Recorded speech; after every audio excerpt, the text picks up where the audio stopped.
y vamos con mi mini TBR para el invierno, que en Japón va del 22 de diciembre al último día de marzo de 2025. ¡Comencemos! Hola literatos, mi nombre es María Stephanie.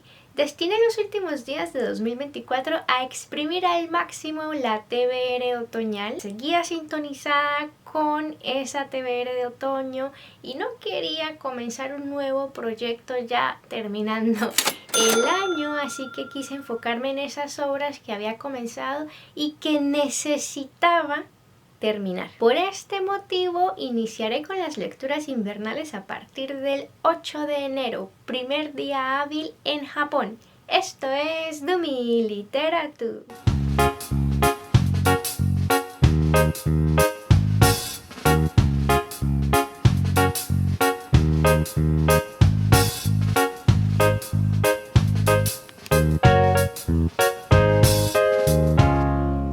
Enero y febrero son meses muy fríos, en marzo comienza a subir un poco la temperatura. Aprovechando ese panorama quiero conectarme con el clima frío directa o indirectamente, bien sea a través del horror o del subgénero gótico, también de historias que transmitan emociones, así que te evoquen el frío, como la soledad, el desasosiego, tal vez algo de surrealismo, lugares inhóspitos, tierra arrasada, desesperanza, bueno, que estoy pensando más en distopía, fantasía oscura, tal vez algo de acción para caldear los ánimos y no solamente encarrilarme en el frío y el abandono. Novelas interesantes que transmitan algo de adrenalina. Para esta TBR elegí 10 libros porque algunos son muy extensos y quiero leerlos, o sea, no es solamente que los tengo en la mira, que se conectan con esas sensaciones que quiero experimentar durante el invierno,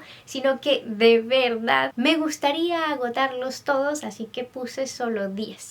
El primero es El Reino de la Noche de W.H. Hodgson, que consta de 560 páginas. Es ficción científica y también una obra posapocalíptica. Nos plantea el escenario de cómo sería el mundo después del fin. Ya pasó de todo, el sol se apagó para siempre y la vida humana es posible solo bajo tierra, nutriéndose de energía que canalizan las pirámides, algo así. La primera vez que se publicó esta obra fue en forma de relato en 1912 y luego fue ampliado. Cuenta la historia de un noble caballero en el siglo XVII que pierde a su esposa durante el parto y el terrible dolor que lo consume lo lleva a soñar con una vida paralela. Es como si a través de los sueños se conectara con su reencarnación de ese futuro posapocalíptico y ahí puede ver qué es lo que está sucediendo, las razas alienígenas que llegaron para amenazar al hombre, la resistencia que se creó para superar esta invasión, bueno, que esta catástrofe, y todo lo que tendrá que hacer nuestro personaje para poder llegar hasta la reencarnación de su amada esposa que está en ese mismo tiempo. Me gusta que Lovecraft la resalta en su ensayo sobre el terror, algo así. Dejaré aquí la portada del libro de Lovecraft en donde se menciona este libro de Hodgson y que las pirámides son el epicentro de energía en ese mundo de infinita oscuridad. Me genera curiosidad, quiero ver cómo el autor incorpora estos elementos más bien Illuminati que estaban de moda a finales del siglo XIX y que se difundían por este gusto hacia el espiritismo y a las cosas ocultas. Segunda, El Imperio del Vampiro por el australiano Jay Kristoff. Creo que es una especie de fantasía oscura, claro, mezclado con un poco de ficción científica. Nos pone quizá un ambiente medieval, no lo he leído, creo que la portada me transmite eso. Es una guerra entre vampiros y humanos por el control del mundo. Nuevamente se nos plantea una tierra a oscuras y la lucha por retomar el poder. Es como una mezcla de lo que realmente tendría que ser el mito del vampiro, ¿no? Una historia sangrienta, que seres espeluznantes, con ese escenario medieval de guerras, enfrentamientos políticos, de Juego de Tronos. Bueno, yo vi la serie, no he leído los libros, pero más o menos así me parece, ¿no? Y por algunas reseñas así muy cortas, muy generales que he leído, se siente de esa manera.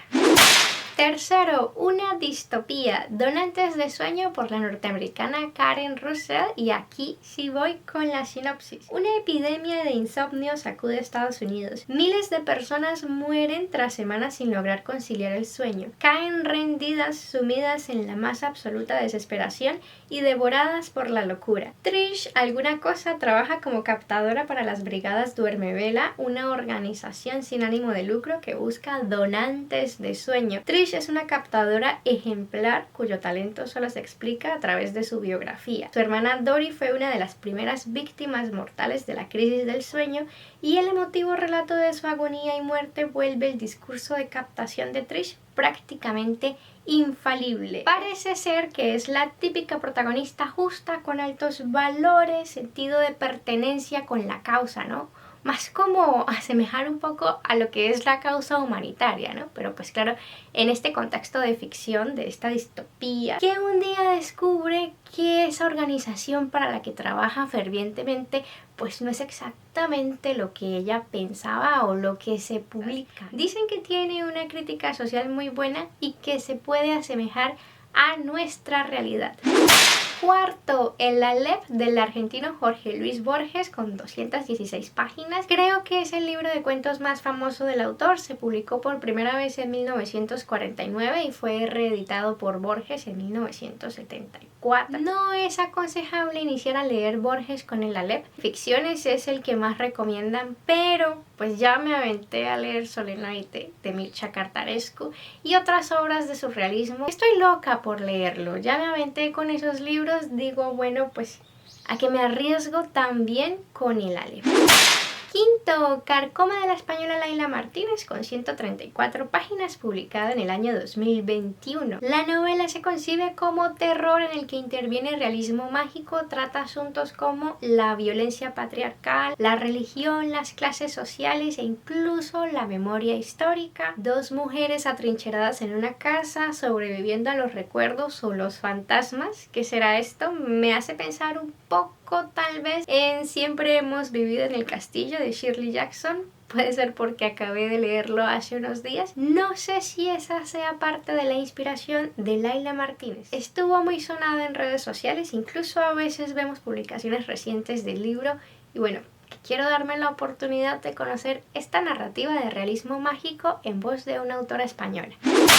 Ubik de Philip K. Dick, publicada en 1969 con 288 páginas más o menos. Glenn está muerto. ¿O lo están todos los demás? Lo que es seguro es que alguien ha muerto en la explosión organizada por los competidores de Runchester. De hecho, sus empleados asisten a un funeral, pero durante el duelo comienzan a recibir mensajes desconcertantes e incluso morbosos de su jefe, y el mundo a su alrededor comienza a desmoronarse de un modo que sugiere que a ellos tampoco les queda mucho tiempo. Es un tour de force de amenaza paranoica y comedia absurda, en la cual los muertos ofrecen consejos comerciales, compran su siguiente reencarnación y corren el riesgo continuo de volver a morir. Bueno, esta sinopsis es un poco general, por lo que he leído más o menos. Es una obra muy bien rankeada de ficción científica, claro. Nos habla de una especie de tecnología que puede mantener la conciencia de las personas luego de haber muerto en una especie de software. Pueden continuar teniendo asuntos jurídicos y comunicación con los vivos.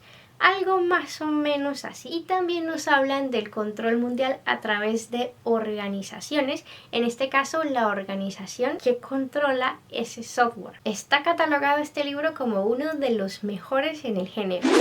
Séptimo, Pedro Páramo del mexicano Juan Rulfo, que no supera las 150 páginas y fue publicado en 1955. Trata la historia de un chico que pierde a su madre y ésta le dice que su papá, a quien nunca conoció, vive en un pueblo llamado Comala y lo envía a buscarlo. Cuando llega al pueblo, nuestro protagonista se percata de que está abandonado. En apariencia nadie vive allí. No consulté más al respecto porque cuando vi en Wikipedia que era una obra ambientada en la Revolución Mexicana y también en los tiempos de la Guerra Cristera, pues que ya más o menos se me ocurrió por dónde iba la cosa, ¿no? Un pueblo abandonado, en época de guerra, qué pudo haber pasado ahí, ¿no? La guerra cristera fue un fenómeno social en el que pues el pueblo, ¿no? La ciudadanía se levantó en armas contra el gobierno porque el gobierno de la época, ateo o laico, había tomado ciertas medidas contra la Iglesia Católica y a los creyentes, a los practicantes del catolicismo no les gustó, entonces más que todo fue una lucha por la religión católica. Una de las películas más costosas en el cine mexicano se llama La Cristiada, creo que es de 2012 o 2014, y dentro del elenco se encuentra el guatemalteco Oscar Isaac, que aparece en películas como X-Men el inicio, bueno, que en muchas ya. Pedro Páramo cuenta con adaptación estrenada este año en Netflix. No pienso verla antes de leer el libro, claro, pero cometí el error de ver el tráiler. No lo hagan si quieren leer el libro antes, porque tiene muchísimos spoilers. Al ser una de las obras icónicas del realismo mágico, casi que la fundadora, imagino que la riqueza de esta historia no está solo en lo que te cuenta. Octavo, Enclaves Dorados de Naomi Novik, el tercero de la trilogía de la escolomancia. Básicamente lo pongo aquí porque quiero terminar la saga, necesito terminarla y saber qué es lo que pasa, aunque no me estoy muriendo de curiosidad, o sea, no es que no pueda dormir sin hacerlo, pero sí quiero ya culminar y decir, bueno, en general me gustó, bien, mal, lo que sea. Ya he hablado de Una educación mortal y El último graduado en vídeos anteriores. Trata de una trilogía sobre un mundo mágico que convive con el mundo real. Hay una raza de magos, estos magos generan una energía llamada maná. Existen unos monstruos que se alimentan del maná, entonces es muy peligroso el mundo para ellos. Necesitan enclaves, necesitan lugares con cerraduras mágicas para poder ocultarse, escapar de los monstruos que están siempre al acecho y en constante cacería. En Enclaves Dorados ya vemos a la protagonista que se ha convertido, bueno, que está terminando de pasar por la adolescencia. Es que arranca la trilogía siendo casi una niña y aquí ya se perfila para joven adulta y logra salir de la escuela y vamos a ver qué es lo que puede hacer con lo que ha aprendido. Noveno, Actos Humanos de la surcoreana Han Kang, ganadora del Premio Nobel de Literatura 2024. Hace tiempo quería leer a esta autora porque está muy sonada, porque estoy aproximándome a la literatura surcoreana ya que tengo un poquito de experiencia en la literatura japonesa, etc. Quise leer La Vegetariana en una lectura conjunta, pero no me dio el tiempo. Le comenté esto a una suscriptora y ella me dijo, no, mira, para empezar con la obra de Han Kang te sugiero que arranques por Actos Humanos, así que es lo que pienso hacer. Actos Humanos se publica en 2018, cuenta con 280 páginas más o menos y la sinopsis dice así. Durante casi 20 años Corea del Sur fue gobernada por Park Chung-hee, asesinado a principios de los años 80, aunque tras su muerte el país siguió viviendo bajo el yugo de un régimen despótico y represivo, una dictadura militar que quedó camuflada bajo una rápida industrialización y una supuesta apertura económica a Occidente. Durante ese periodo no cesaron las protestas, sofocadas siempre con miles de jóvenes presos, debido a la asunción del poder por un nuevo gobierno más tirano todavía. La respuesta de los nuevos líderes pasaba por proclamar ordenanzas cada vez más restrictivas, como la nueva ley marcial aprobada de mayo de 1980. Aquello fue el detonante para que miles de estudiantes de la ciudad de Gwangju, Corea del Sur, salieran a la calle con el triste final que ya conocemos, la masacre de miles de víctimas inocentes. A través de las experiencias de 7 personajes, Actos Humanos revive aquellos aterradores hechos: la tortura, el miedo, la angustia de no encontrar a los desaparecidos, las pesadillas, las secuelas, los reencuentros y el recuerdo de los asesinados. Yo había escogido esta TBR, bueno, que pasé 15 días pensándola porque solo iban a ser 10 libros y no pude grabar inmediatamente por casualidad. Pues claro que no es casualidad porque ya este tipo de cosas están precedidas por una serie de acontecimientos, fricciones y tal, con una historia tensa, algo que se desarrolla más o menos en décadas. No es que sea casualidad. Para mí fue casualidad porque no conozco mucho del contexto político de Corea del Sur. Pero bueno, que casualmente pasa lo de la declaración de ley marcial de hace unos días en Corea del Sur, ¿no? Y las protestas y bueno, vi esta vena patriótica, podría decirse, revolucionaria de los surcoreanos que desconocía. Que, por ejemplo, Corea del Sur es uno de los países que peor está en derechos igualitarios. Bueno, que la situación de la mujer, etcétera. A juzgar por lo que es la realidad política en Japón, erróneamente juzgamos que son similares, pero que nada más lejos de la realidad. Hay historia de revolución en Corea del Sur, como lo dicta el contexto de actos humanos, y pues sí quiero empaparme un poco porque al estar el país en esta región, pues que preocupa, ¿no? Ya la declaración de una ley marcial y pues otras fricciones en el contexto geopolítico de la región apuntan a algo, ¿no? Algo se está cocinando. No se sabe con exactitud qué, pero no es algo que involucre solo a Corea del Sur.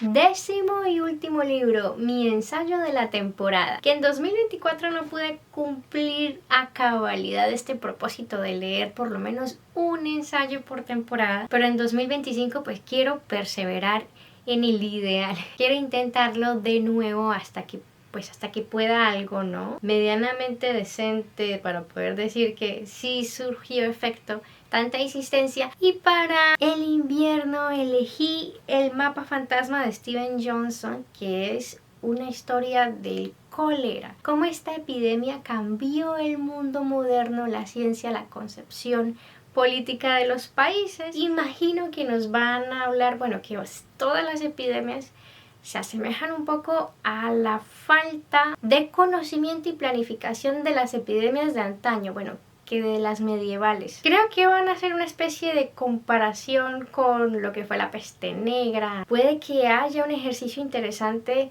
hacer esto mismo con lo que fue el COVID, y es impactante más cuando lo vivimos, cómo afecta a las generaciones presentes y futuras haber pasado por una epidemia mundial, ¿no? Pues hace unos 10 años era algo remoto para nosotros, ya no lo es. ¿Qué cambia cuando pasa algo así? ¿Cómo afecta la vida de las ciudades, la tecnología, la ciencia? Bueno, un ejercicio interesante. Bueno, literatus, espero que les haya gustado este contenido. Logré acabar a las 3:30 en punto, cuando ya mengua el sol. En unos 10 minutos va a quedar esto casi a oscuras. Quise abordar pues una especie de contexto general, algo no muy profundo de cada libro, porque sí me di cuenta que soy un poco imaginativa. Me encanta hacerlo, pero estamos en diciembre y no tenía mucho tiempo para consultar cada libro. También renuncié a los 20 libros por TBR. Creo que mis TBRs invernales van a quedar así, de 10, porque además al comenzar en la primera semana de enero, pues que cuento con menos tiempo que por ejemplo en la TBR de verano, que es una TBR súper amplia porque son casi 4 meses. Si ya leyeron alguno de los libros mencionados aquí, me dejan por favor sus opiniones en los comentarios. Si hay algún libro que se asemeje a los que cité por temática, que sea interesante de leer, pues me lo dejan en los comentarios también. Si tienen otro título de los mismos autores, también en los comentarios. Muchas gracias por llegar hasta aquí. No olviden suscribirse, dar like y activar la campanita por si les ha gustado. Chao, chao y hasta la próxima vez.